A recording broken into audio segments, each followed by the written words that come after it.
అందరికీ నమస్కారం అండి. Welcome back to Gottipati facts.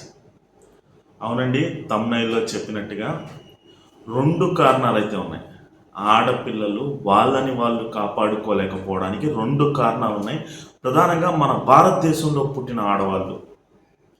మొదటి కారణం ఏమంటారా? వాళ్ళ కుటుంబ సభ్యులే అండి.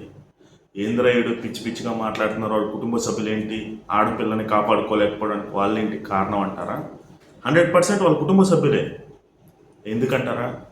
వాళ్ళ కుటుంబ సభ్యులు ఒక ఆడపిల్ల గేమ్స్ ఆడాలన్నా, లేదంటే సెల్ఫ్ డిఫెన్స్ నేర్చుకోవాలన్నా, ఏదైనా ఆర్మీకి వెళ్ళాలన్నా, పోలీస్ డిపార్ట్మెంట్కి వెళ్ళాలన్నా సరే చాలా ఆలోచిస్తారండి.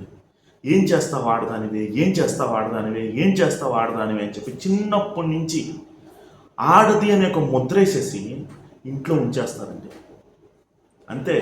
ఒక ఆడ మనిషి అంటే అంతే. ఇంట్లో వంటలు చేసుకోవడం, ఇంట్లో వాళ్ళందరికీ వండి పెట్టడం, బట్టలు ఉతకడం, ఏ ఆడపిల్ల అంటే మన ఇండియన్స్కి. ప్రస్తుతం కొద్దిగా అయితే డెవలప్ అయితే అయిందండి. కొంతమంది ఫాదర్స్ మదర్స్ అయితే ఆలోచిస్తున్నారు. కానీ చాలామంది ఇంకా అలాగే ఉన్నారు. నీకెందుకు గేమ్స్, నీకెందుకు కరాటీ, నీకెందుకు కుంఫు, నీకెందుకు రన్నింగు అని అంటా ఉన్నారు. అలా అనమాకండి. ఎందుకంటే ఆడపిల్లకు కూడా మగవాడితో సమానంగా ఫిట్నెస్ లెవెల్స్ ఉండాలి. అలాంటి ఫిట్నెస్ లెవెల్స్ ఉన్నప్పుడే అవతల మగవాడు ఎవడైనా సరే తనని ఇబ్బంది పెట్టే క్రమంలో ఆడపిల్ల కూడా వాళ్ళని సెల్ఫ్ డిఫెన్స్ చేసుకుని అక్కడి నుంచి పారిపోవడమో, లేకపోతే వాళ్ళని తిరిగి కొట్టడమో అట్లాంటివి చేస్తారు.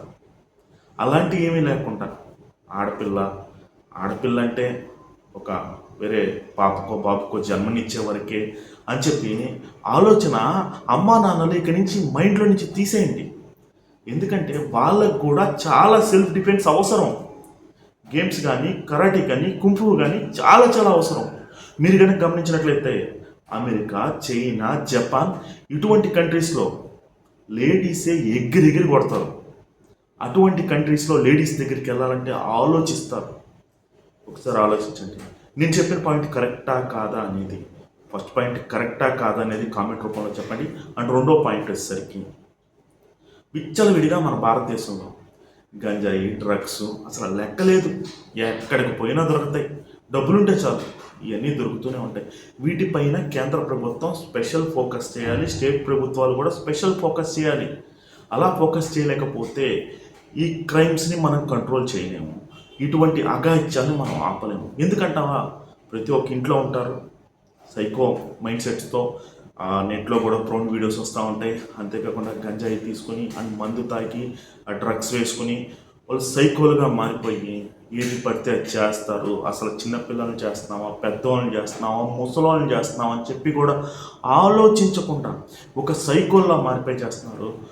మీరు కనుక లాస్ట్ మంత్ ఒక 2 నెలల క్రితం అనుకుంటా సింగపూర్లో ఒక న్యూస్ పేపర్లో నేనైతే న్యూస్ అయితే చూశాను. ఆ న్యూస్లో ఏంటంటే 15 గ్రామ్స్ కొకైన్ దొరికిందని చెప్పి ఒకడిని యావజ్జీవ కారాగార శిక్ష చేశారు. That is the treatment.